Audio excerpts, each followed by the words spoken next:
Hi guys, so I am here today and I know it is Friday. I didn't come on Thursday. I was at the hospital with my mom, but she's so much better now, and so I'm going to go ahead and do the story today on Friday, and next week I'll get back on schedule and I'll do Tuesdays and Thursdays as normal. But today I'm somewhere different. Can you imagine where I am today? There's our lion. Have you ever seen anything like this? That's right. I am in a blanket fort in my living room at my house. And I am going to read a story to you from my blanket fort. All right, so we're going to read today the story called Boxatex. Text is by Kim Smith. And a boxatect, I've never heard that word before. I think it's a made-up word for this story. But it looks like it has to do with boxes. And it looks like she's doing something with scissors and paints and maybe some pencils. I don't know, and she's drawing something.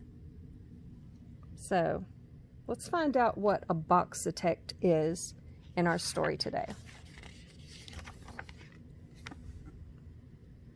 Meg was a boxatect. She loved to make things out of boxes. There's her mom, and here's Meg with all the boxes.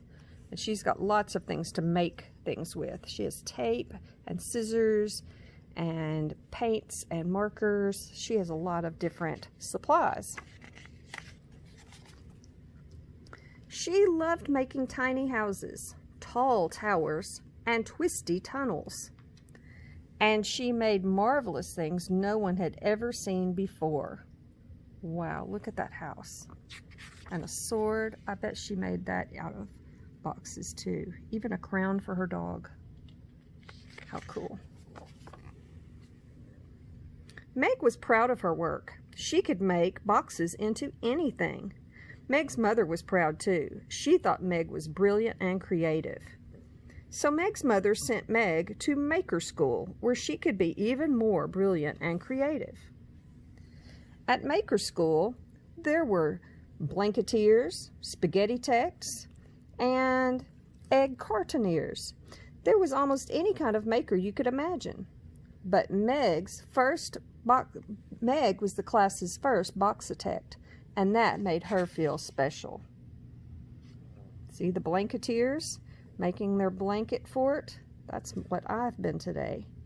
There's the egg cartoniers.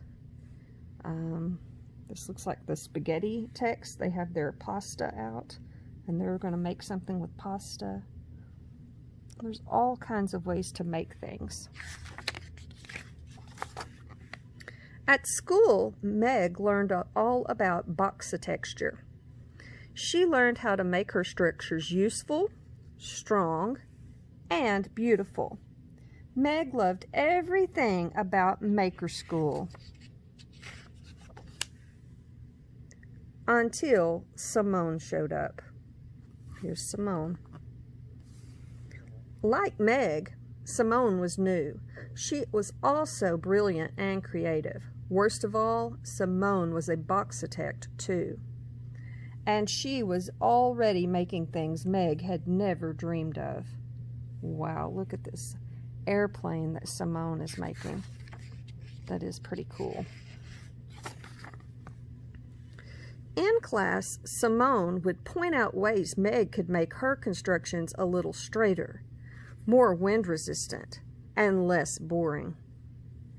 So, Meg told Simone that she should build things that were less bumpy, sturdier, and much prettier. These two girls, you would think they would get along because they like doing the same things, but instead they are fighting because they want to do things better than the other one. On the last day of school, the class's annual maker match was held to see who could make the most amazing thing. 5th annual maker match. There was just one rule. You had to work as a team. Meg didn't want to work with anyone, and neither did Simone. The blanketeers built with blankets and pillows. The spaghetti techs built with pasta and glue. The bakeologists built with cake and frosting. But the boxitechs were not building at all.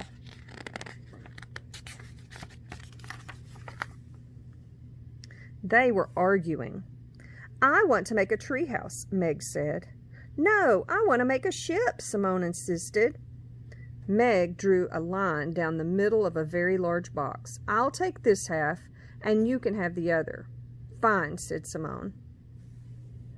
Soon Meg noticed that her treehouse wasn't as large as Simone's ship, so she made her side taller and more impressive. When Simone noticed that Meg's treehouse was taller than her ship, she made her side higher and more extraordinary.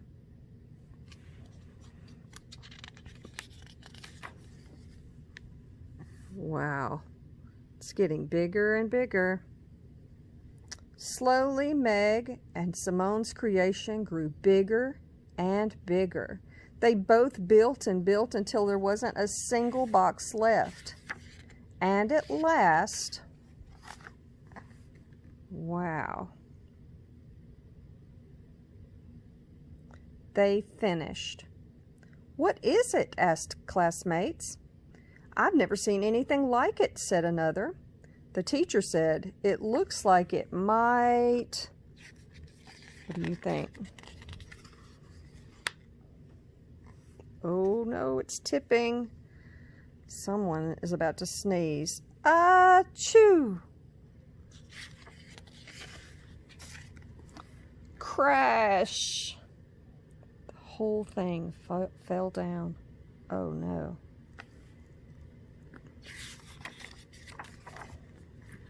"Your side was too wobbly," shouted Meg. "Your side was too heavy," cried Simone. "Oh dear," said the judge. The maker match was not over yet, but most of Meg and Simone's work was ruined. There were only a few parts left that could be saved.